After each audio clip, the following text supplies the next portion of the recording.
ప్రభునందు ప్రియ సహోదరి సహోదరులారా, మన ప్రభు అయినటువంటి యేసు పరిశుద్ధ నామం పేరట మీ అందరికీ వందనము తెలియజేస్తున్నామండి.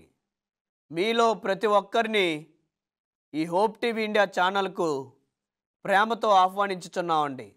ప్రార్థన చేసుకుందాం. ప్రేమగల మా తండ్రి, దయగలిగిన మా యేసయ్య, మీ ఘనమైన నామానికి వందనాలు తెలియజేస్తున్నాము. మరొకసారి మీ వాక్యాన్ని వినాలని మీ పాదాల చెంతకు చేరి ఉన్నాము. మీ దాసును బలపరిచి వారి ద్వారా మీరు మాతో మాట్లాడండి. మా హృదయ జ్ఞానమును, మా నోటి మాటలను మీ దృష్టికి అంగీకారంగా ఉండడానికి మీరే కృప చూపించమని యేసు నామమున ప్రార్థించి వేడుకొనుచున్నాము తండ్రి. ఆమేన్. మనము దేవుని యొక్క సింహాసనం గురించి నేర్చుకుంటున్నాం. 3వ భాగాన్ని నేర్చుకుంటున్నాం. మన ధ్యానం నిమిత్తమై యోహాను సువార్త 14వ అధ్యాయము 15వ వచనమండి. మీరు నన్ను ప్రేమించిన ఎడల నా ఆజ్ఞలను గైకొనుడి. యేసు ప్రభువారు స్వయంగా ఆయనే చెప్తున్నారు, మీరు నన్ను ప్రేమించిన ఎడల నా ఆజ్ఞలను గైకొనుడి. చాలామంది చెప్పే విషయం ఏంటంటే, మేము యేసు ప్రభువారిని ప్రేమిస్తున్నాము. యేసు ప్రభువారు ఈ లోకంలోనికి వచ్చినప్పుడు ఆజ్ఞలను ఆయన కొట్టేశారు. ఆయన కృప మాకు చాలు అంటున్నారు. యేసు ప్రభువారు ఈ లోకంలో జీవించినప్పుడు ఆయన విగ్రహారాధన చేశారా? వేరే దేవునికి ఆయన ప్రార్థించారా? లేదు కదా. ఎక్కడైనా కానీ దేవుని నామాన్ని వ్యర్థంగా ఉచ్చరించారా? లేదు. విశ్రాంతి దినాన్ని ఆయన మీరారా? ఆయన మీరలే. ప్రతి విశ్రాంతి దినమందు ఆయన వాడుకు చొప్పున సమాజ మందిరంలోనికి వెళ్ళారు.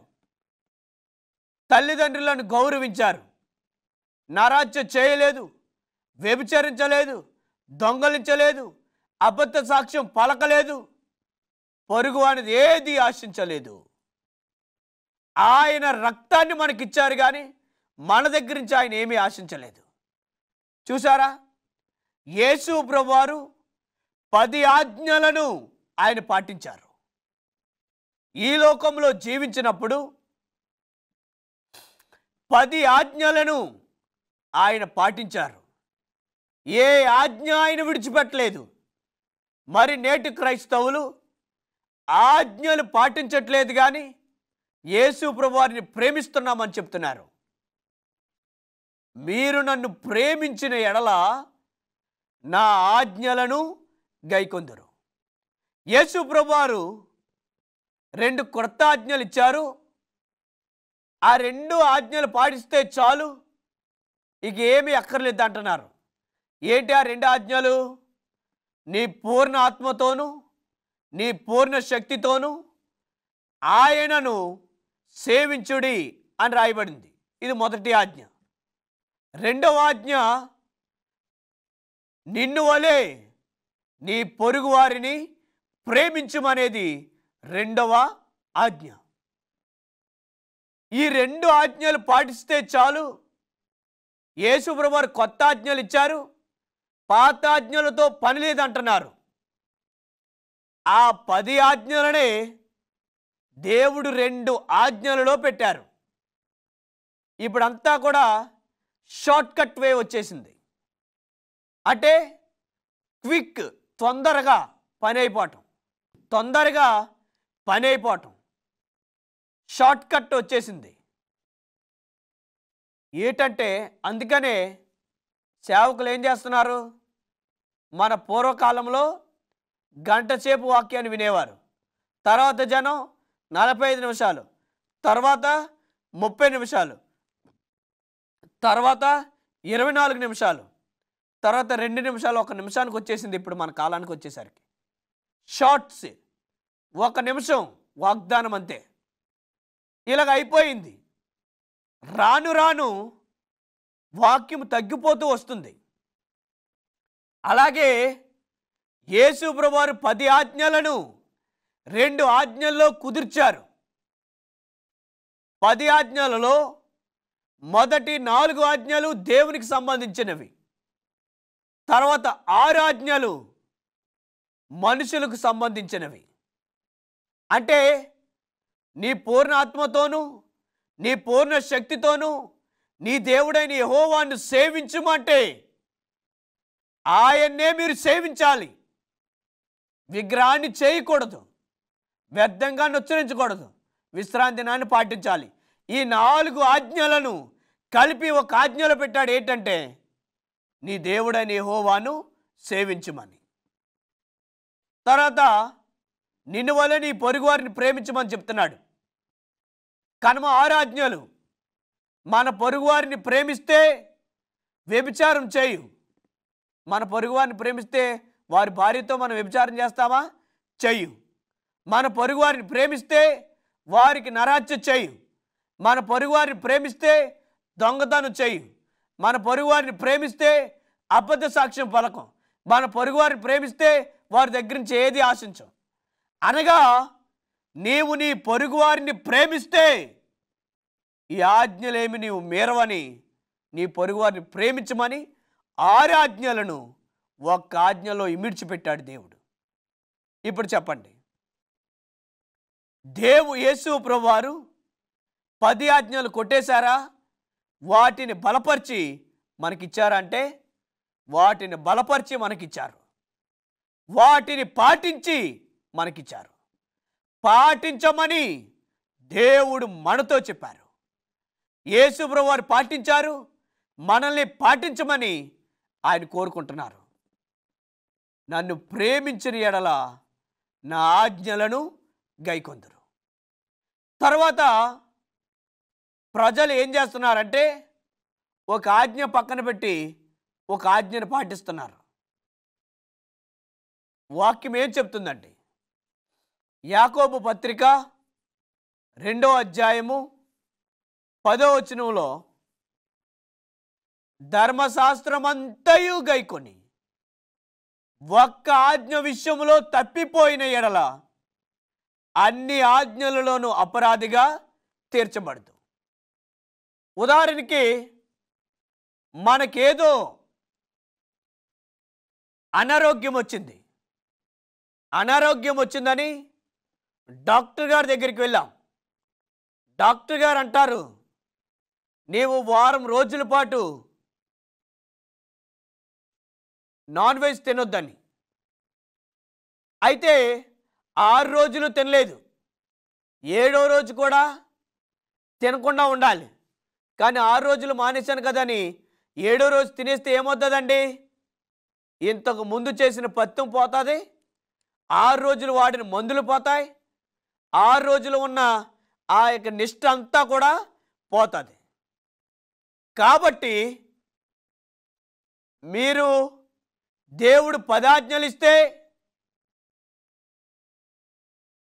అందులో నీవు చేయగలిగిన, నీవు పాటించవలసిన ఆజ్ఞలను పాటించి మిగతా ఆజ్ఞలు మా పాస్టర్ గారు వద్దన్నారు, లేకపోతే మా పాస్టర్ అమ్మగారు వద్దన్నారు, మేము వెళ్ళే సంఘం పాటించట్లేదు, మేము వెళ్ళే సంఘంలో మా పాస్టర్ గారు అన్నీ కొట్టేశారు అంటున్నారు అని మీరు చెప్తే మీరు అసలు ధర్మశాస్త్రం అంతా కూడా పాటించలేనట్టే. ఉదాహరణకి ధర్మశాస్త్రంలో 10 ఆజ్ఞలలో 4వ ఆజ్ఞ విడిచిపెట్టి మిగతా అన్నీ చేస్తున్నారనుకోండి, దాని వలన ఆ 1 ఆజ్ఞ మీరితే అన్ని ఆజ్ఞలలోనూ కూడా మీరు అపరాధులు అవుతారంటే ఆ 1 ఆజ్ఞ మీరిటి ద్వారా మీరు ఎన్ని పాపాలు చేస్తున్నారో తెలుసా? వ్యభిచారం చేస్తున్నారు, దొంగతనం చేస్తున్నారు, నరహత్య చేస్తున్నారు, అబద్ధ సాక్ష్యం పలుకుతున్నారు, నీ పొరుగువారిని ఆశిస్తున్నారు. అదే 10 ఆజ్ఞలు గైకున్నాం అనుకోండి, అప్పుడు మనము ధన్యులమవుతాము. ఈ 10 ఆజ్ఞలలో ఒక్క ఆజ్ఞను పక్కన పెట్టి మిగతాయి పాటిస్తే అన్ని ఆజ్ఞలలో మనం అపరాధులము అవుతాం. అనగా మిగతా ఆజ్ఞలు పాటించినా కానీ ఉపయోగము లేదు. అసలు ఆజ్ఞలు పాటించలేని వారిని యేసుప్రభువారు ఏమంటున్నారో చూడండి. 1 యోహాను పత్రిక 2వ అధ్యాయము 4వ వచనం, నన్ను ఎరిగి ఉన్నానని చెప్పుకొనుచు నా ఆజ్ఞలను గైకొనిన వాడు అబద్ధికుడు, వానిలో సత్యము లేదు. ఎవరైతే యేసు ప్రభువారు నాకు తెలుసు, మా తాతల కాడి నుంచి మేము దేవుని సేవ చేస్తున్నాము, మాకు యేసు ప్రభువారు బాగా తెలుసు అని చెప్పుకుంటున్నారు, కానీ ఏం పాటించట్లేదండి? ఆజ్ఞలను పాటించట్లేదు. యేసు ప్రభువారు ఎరిగి ఉన్నానని నీవు చెప్తే నోటితో చెప్తాం కాదు, క్రియలతో మనం చెప్పాలి. నోటితో చెప్తే ఆ మాట చెల్లదు, క్రియలలో చేసి మనం చూపించాలి. ఏటి ఆ క్రియలంటే ఆయన ఆజ్ఞలు గైకోవాలి. ఆయన ఆజ్ఞలను మనం గైకొనకపోతే మనము అబద్ధికులము, మనలో సత్యమే లేదు. దేవుని యొక్క ఆజ్ఞలు మీరు గైకొంటలేదంటే మీరు నిజమైన వారి కాదు, మీరు అబద్ధికులై ఉన్నారు, మీలో సత్యమే లేదు. అబద్ధికుడు సాతానుడు. ఆదిలో ఆదాముకిని అవ్వకని అబద్ధం చెప్పాడు. ఏటి ఆ అబద్ధం అంటే, ఈ పండు కనుక మీరు తింటే మీరు చనిపోరని చెప్పాడు సాతానుడు. అబద్ధాన్ని చెప్పాడు. యోహాను సువార్త 8వ అధ్యాయము 44వ వచనంలో, మీరు మీ తండ్రి అయిన అపవాది సంబంధులు, ఆయన యొక్క దురాశలను మీరు నెరవేర్చుకోరుచున్నారు.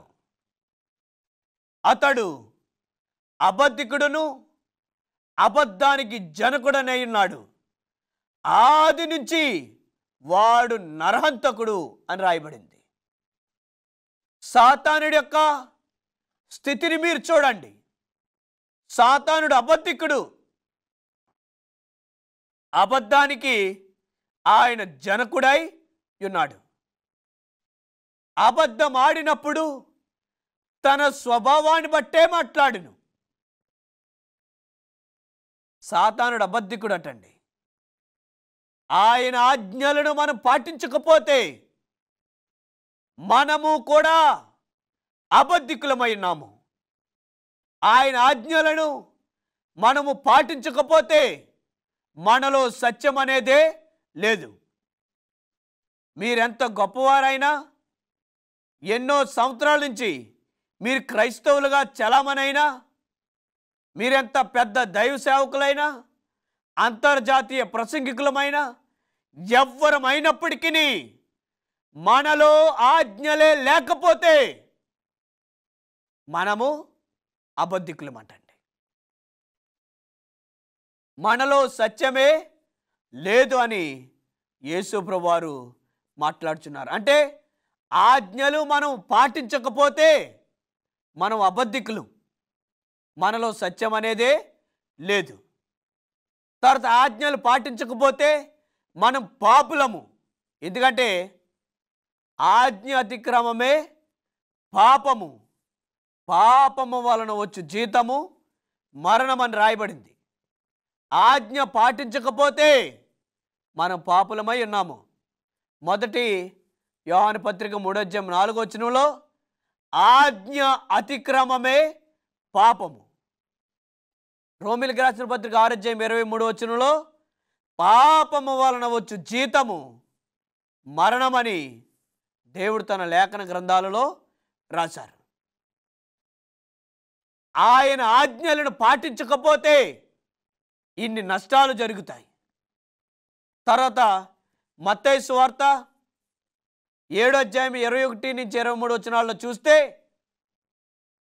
ప్రభువా ప్రభువా అని పలిచి ప్రతివాడును పరలోక రాజ్యానికి చేరడు గాని నా తండ్రి చిత్తానుసారంగా చేయువాడే పరలోక రాజ్యానికి ఏంటండి తండ్రి చిత్తం అంటే? తండ్రి చిత్తం అంటే ఆజ్ఞలు. మీరు ప్రభువా ప్రభువా అని పిలుస్తూ ఆయన ఆజ్ఞలను మీరు పక్కన పెడితే పరలోక రాజ్యానికి వెళ్ళమటండి.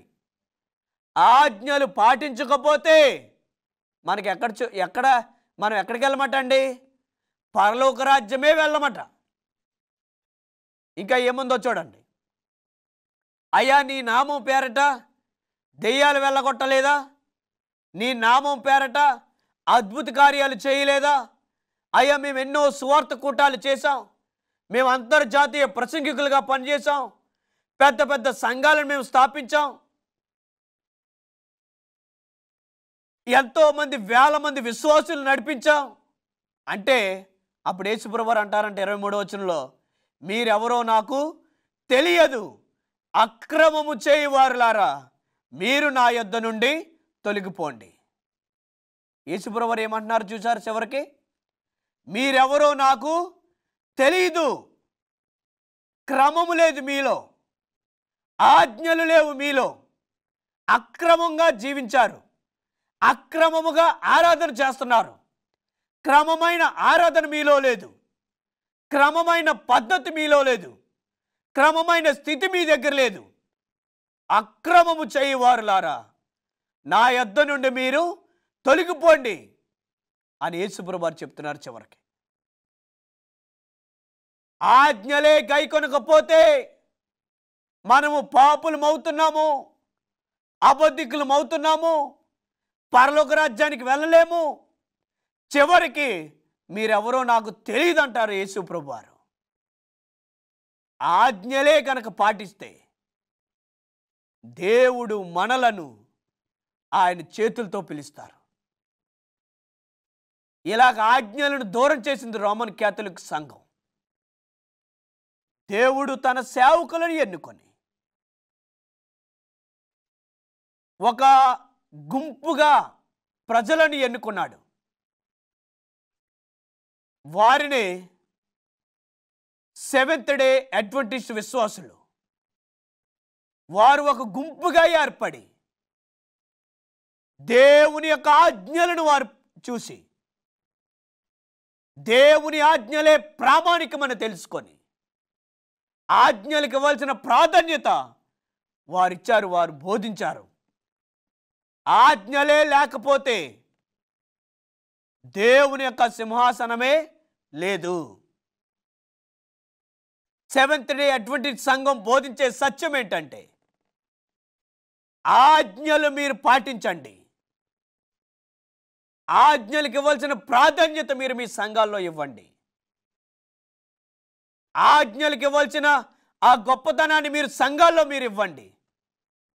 అప్పుడే మీరు మీ కుటుంబాలు ఆశీర్వదించబడతాయని సెవెంత్ డే అడ్వెంటిస్ట్ సంఘం బోధించుతున్నది. ఈ లోకంలో న్యాయ తీర్పులు తీర్చడానికి ఎన్నో న్యాయ సూత్రాలు ఉన్నాయి, ఎన్నో పద్ధతులు ఉన్నాయి. ఆర్టికల్స్ లా ఉంది, సుప్రీంకోర్టు, హైకోర్టు, జిల్లా కోర్టులు. ఇవన్నీ తీర్పు ఇవ్వాలంటే they have to give the judgment according to the law. Law ప్రకారంగా వారు తీర్పు ఇవ్వాలి. మరి దేవునికి లా ఏముంది? దేవుడు తీర్పు తీర్చేవాడు కదా. ఆయనకి లా ఏంటంటే ధర్మశాస్త్రం. ధర్మశాస్త్రం ఆధారంగానే ఆయన తీర్పు తీరుస్తాడు, ధర్మశాస్త్రం ఆధారంగానే తీర్పు వెల్లడిస్తాడు. మరి ప్రజలు ఆజ్ఞలే లేవంటున్నప్పుడు తీర్పే లేదు కదండి. చాలామంది క్రైస్తవులు ఆజ్ఞలు లేవంటున్నారంటే దానికి అర్థమేంటి? వారు చెప్పగానే చెప్తున్నారు తీర్పు కూడా లేదని. తీర్పే లేకపోతే పరలోక రాజ్యానికి ఇంకెందుకండి? పరలోక రాజ్యానికి ఎలాగెళ్తాం మనం? తీర్పే లేకపోతే యేసు ప్రభువు ఈ లోకంలోనికి వచ్చి ఎందుకు మరణించారు? కాబట్టి ఆజ్ఞలు ఉన్నాయి. ఆ తీర్పుకి ప్రామాణికం ఏంటంటే ఆజ్ఞలు.